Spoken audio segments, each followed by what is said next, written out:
अगर आप बिजनेसमैन हैं या बिजनेस स्टार्ट करने की सोच रहे हैं तो आप बिल्कुल सही जगह पर हैं। यहाँ अपन बिजनेस एंटिटीज के बारे में बात करने जा रहे हैं। मैं हूँ आपका दोस्त सीए जितेंद्र अग्रवाल, जो अभी तक काफी सारे बिजनेसमैन को बिजनेस एंटिटी और टैक्सेशन के बारे में कंसल्ट कर चुका हूँ। सबसे पहले देखते हैं बिजनेस एंटिटी कितने टाइप की होती है।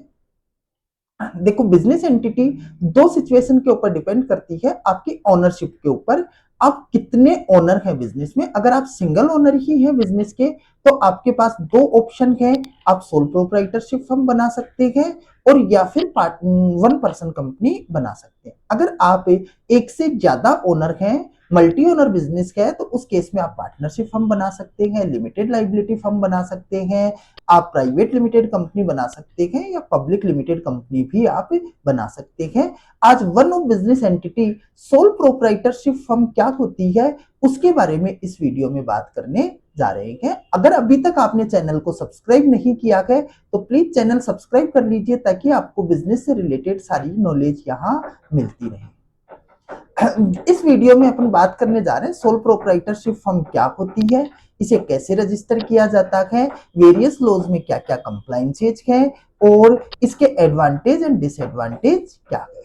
तो चलिए सबसे पहले वीडियो में स्टार्ट करते हैं सोल प्रोप्राइटरशिप फर्म क्या होती है। सोल प्रोप्राइटरशिप फर्म में का मतलब ही है कि सिंगल ओनर है जिसको प्रोप्राइटर के नाम से जाना जाएगा। सोल प्रोप्राइटरशिप फर्म कोई सेपरेट एंटिटी नहीं होती, जो प्रोप्राइटर है वही अपने आप में सोल प्रोप्राइटरशिप फर्म है। इसका इसी वजह से कोई सेपरेट पैन कार्ड भी नहीं होता। जो प्रोप्राइटर का पैन कार्ड है उसी को फर्म का पैन कार्ड माना जाता है। प्रोप्राइटर का पैन कार्ड ही फर्म का पैन कार्ड माना। कोई भी प्रोप्राइटर में और बिजनेस में कोई डिफरेंस नहीं है। जो बिजनेस की लाइबिलिटी है वो सेम लाइबिलिटी प्रोप्राइटर की होती है। मींस सोल प्रोप्राइटरशिप फर्म में अनलिमिटेड लाइबिलिटी है। सारा का सारा कंट्रोल, अगर ओनर ही एक है तो सारा का सारा कंट्रोल भी प्रोप्राइटर का ही होगा। और चूंकि पैन कार्ड अलग नहीं होता है फर्म का, तो आपको आईटीआर भी बिजनेस की फर्म की अलग से फाइल करने की जरूरत नहीं है। जो प्रोप्राइटर आईटीआर फाइल करेगा उसी में बिजनेस इनकम शो करते हुए आईटीआर फाइल होगी, फर्म की अलग से आईटीआर नहीं जाएगी।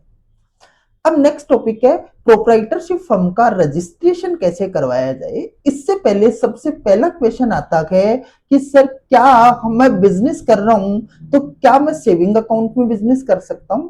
तो देखिए, आप बिल्कुल सेविंग अकाउंट में बिजनेस कर सकते हैं, लेकिन being a chartered accountant, being a consultant, मैं आपको कभी सजेस्ट नहीं करूंगा कि आप सेविंग अकाउंट में बिजनेस कीजिए। आपको उसके लिए करंट अकाउंट ओपन करवाना चाहिए। तो क्या करंट अकाउंट ओपन करवाएंगे तो मैं क्या प्रोप्राइटर अपने नाम से करवा सकता है क्या? बिल्कुल, प्रोप्राइटर अपने नाम से करंट अकाउंट ओपन करवा सकता है, लेकिन अगेन मैं आपको सजेस्ट यही करूंगा कि आप फर्म के नाम से करंट अकाउंट ओपन करवाइए ताकि आपके बिजनेस के नाम से गुडविल क्रिएट हो। अगर फर्म के नाम से करंट अकाउंट ओपन करवाना है तो बैंक कैसे करेगा ओपन? क्योंकि आपके पास कोई प्रूफ होना चाहिए ना कि इस फर्म के ओनर आप हैं। तो उसके लिए आपको रजिस्ट्रेशन करवाना पड़ेगा फर्म का। और सबसे इजी रजिस्ट्रेशन है एमएसएमई रजिस्ट्रेशन, मींस जिसको उद्यम रजिस्ट्रेशन भी बोलते हैं। सेकंड है, अगर आप उद्यम रजिस्ट्रेशन के साथ साथ बीआरएन बिजनेस रजिस्ट्रेशन नंबर भी ले सकते हैं, जिसको संस्था आधार बोला जाता है कुछ स्टेट्स में आजकल। इसके अलावा आप शॉप एंड एस्टेब्लिशमेंट एक्ट के अंदर भी फर्म को रजिस्टर करवा सकते हैं। और इसके अलावा आप जीएसटी रजिस्ट्रेशन भी ले सकते हैं। अगर आपको रिक्वायरमेंट है तो आपको जीएसटी रजिस्ट्रेशन लेना चाहिए, अदरवाइज आपको नहीं लेना चाहिए। कुछ बिजनेस स्पेसिफिक रजिस्ट्रेशंस भी होते हैं, जैसे कि अगर आप मेडिकल बिजनेस कर रहे हैं तो आप ड्रग लाइसेंस ले सकते हैं, उसमें फर्म का नाम लिखवा देंगे। अगर आप मैन पावर सप्लाई का बिजनेस कर रहे हैं तो लेबर लाइसेंस में भी फर्म का नाम आता है। और अगर आप रेस्टोरेंट या फूड से रिलेटेड कोई बिजनेस कर रहे हैं तो फूड लाइसेंस में भी फर्म का नाम आता है। इनमें कोई भी रजिस्ट्रेशन आप बैंक को देंगे तो बैंक आपका करंट अकाउंट आपकी फर्म के नाम से ओपन कर देगा। चलिए, अब नेक्स्ट टॉपिक है अपना वेरियस लॉज के अंदर क्या क्या कंप्लायंसेज है। तो सबसे पहले बात करते हैं इनकम टैक्स लॉ में क्या कंप्लायंस है। मैंने आपको पहले बताया कि फर्म का कोई अलग से पैन कार्ड नहीं होता, इस वजह से आपको फर्म की कोई अलग से आईटीआर फाइल करने की जरूरत नहीं है। जो प्रोप्राइटर की आईटीआर होगी उसी में फर्म की जो भी इनकम होगी, आपके बिजनेस की जो भी इनकम होगी, वो as a business income show करते हुए प्रोप्राइटर अपनी आईटीआर फाइल करेगा। प्रोप्राइटर आईटीआर 3 फाइल कर सकता है या आईटीआर 4 भी फाइल कर सकता है अगर बिजनेस इनकम है तो।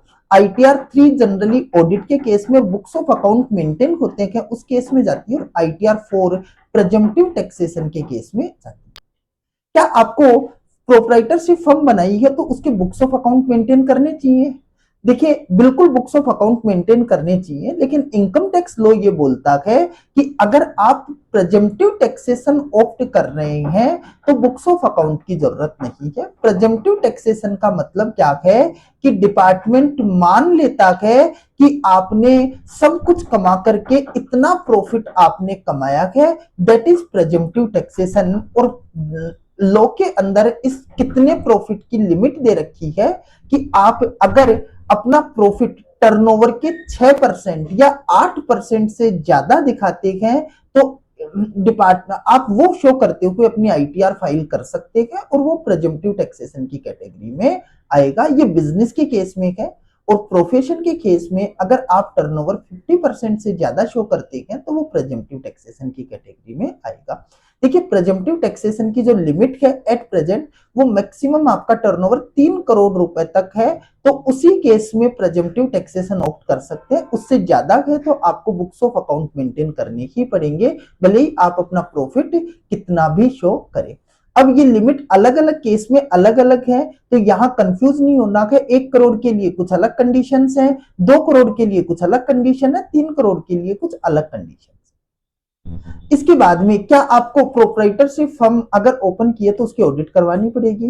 देखिए ऑडिट का जो कंपल्शन है वो है कि अगर आपका टर्नओवर 1 करोड़ रुपए से कम है तो आपको ऑडिट की जरूरत नहीं है बिजनेस के केस में। और अगर आप प्रोफेशन कर रहे हैं उसमें 50 लाख रुपए से कम है आपका टर्नओवर तो आपको ऑडिट की जरूरत नहीं है। उससे अगर ज्यादा है तो 10 करोड़ रुपए तक भी ऑडिट की जरूरत नहीं है, लेकिन उसमें अलग अलग कंडीशंस है, तो वो ज्यादा बेटर होगा कि आप अपने चार्टर्ड अकाउंटेंट से सजेस्ट कंसल्टेंसी लेकर के ही आप इसके अंदर ये देखिए कि मुझे ऑडिट करवानी है या नहीं करवानी। टीडीएस डिडक्ट करना पड़ेगा क्या? देखिए अगर आपका टर्नओवर सेम कंडीशन है, अगर बिजनेस के केस में लास्ट ईयर अगर 1 करोड़ से कम है तो आपको कोई टीडीएस डिडक्ट करने की जरूरत नहीं है, और प्रोफेशन के केस में 50 लाख से कम है तो टीडीएस डिडक्ट करने की जरूरत नहीं है। मैं यहां टर्नओवर बता रहा हूं पिछले साल का। इट मींस अगर आप बिजनेस का पहला साल कर रहे हो तो आपका टर्नओवर अगर 10 करोड़ रुपए का है तो भी आपको टीडीएस डिडक्ट करने की जरूरत नहीं है, क्योंकि पिछले साल आपका टर्नओवर कुछ था ही नहीं। इसी वजह से मैं बोल रहा हूं कि फर्स्ट ईयर में तो 10 नंबर किसी भी केस में आपको लेने की जरूरत ही नहीं।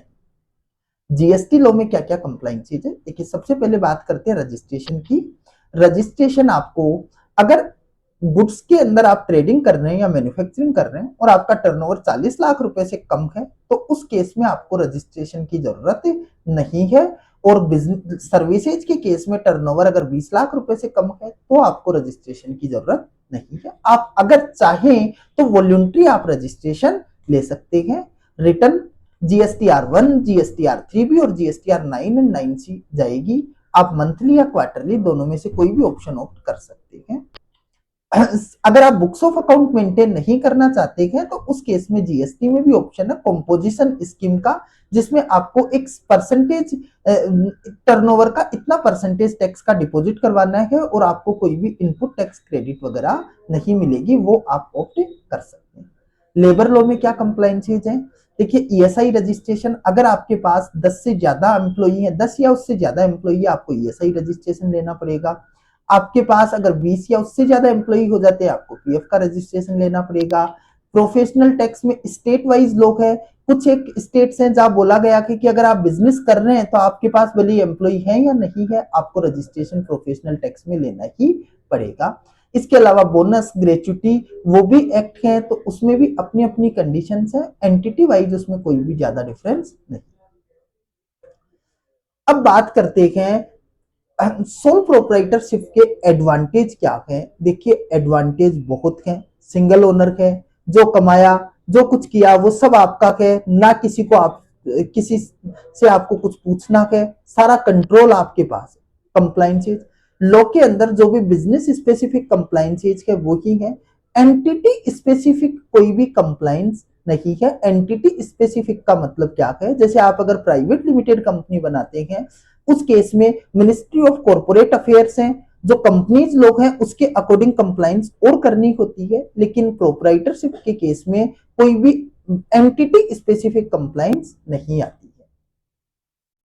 टैक्स की रेट कम है, जो भी इंडिविजुअल के ऊपर टैक्स की रेट लगेगी वो ही फर्म के इनकम पर टैक्स की रेट लगेगी। तो कंपेरेटिवली अदर ऑप्शंस को देखें तो सोल प्रोप्राइटरशिप फर्म के केस में टैक्स की रेट कम है। इसके अलावा बिजनेस का क्लोजर है वो इजी है, क्योंकि आपको अगर बिजनेस बंद करना है जीएसटी रजिस्ट्रेशन सरेंडर करना होगा। अगर रजिस्ट्रेशन ले रखा है तो मतलब आपको जो रजिस्ट्रेशन है वही सरेंडर करने होंगे, एंटिटी बंद करवाने की जरूरत नहीं है, क्योंकि एंटिटी तो आपने कभी क्रिएट की ही नहीं है। जो इंडिविजुअल है वो अपने आप में एक एंटिटी है, तो उसका कोई सेपरेट क्रिएशन नहीं होता प्रोप्राइटरशिप फर्म का, इस वजह से उसको क्लोज करवाने की आपको जरूरत नहीं। अब डिसएडवांटेज क्या है, देखिए प्रोप्राइटरशिप फर्म के केस में सबसे बड़ा डिसएडवांटेज है परपेचुअल सक्सेशन का।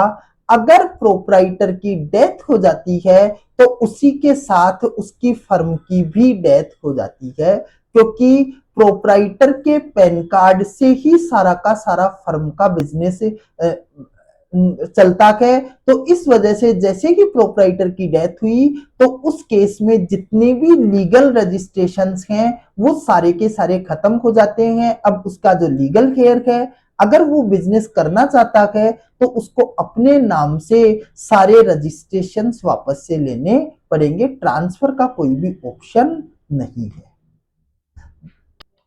ये ट्रांसफर नहीं हो सकता। आपका बिजनेस क्या है, सपोज आप बिजनेस को सेल किसी अदर पर्सन को करना चाहते हैं तो सेम सिचुएशन है कि उसको अपने सब कुछ रजिस्ट्रेशन वगैरह सब वापस से लेने पड़ेंगे, इसको ट्रांसफर नहीं किया जा सकता है।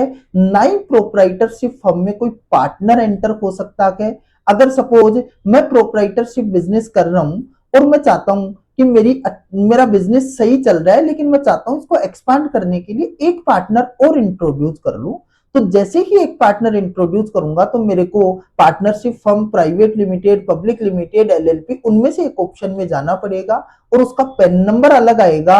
तो मेरी प्रोप्राइटरशिप फर्म का सिचुएशन बिल्कुल खत्म हो गई, क्योंकि यहां मेरे को अदर ऑप्शन में जाने के लिए वापस से सारे रजिस्ट्रेशन लेने पड़ेंगे और सारी लीगल फॉर्मेलिटीज करनी पड़ेगी।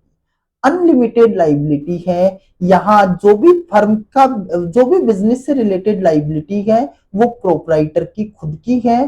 तो आपको यहाँ जितना भी प्रोप्राइटर की पर्सनल असेट है और अदर देन बिजनेस जो अर्न की है, अगर फर्म के अंदर कोई भी क्रेडिटर्स हैं, कोई भी लाइबिलिटी है तो प्रोप्राइटर वहां से भी उसको चुकाना पड़ेगा। ये उसकी जिम्मेदारी भी है और ये उसके ऊपर लाइबिलिटी भी है।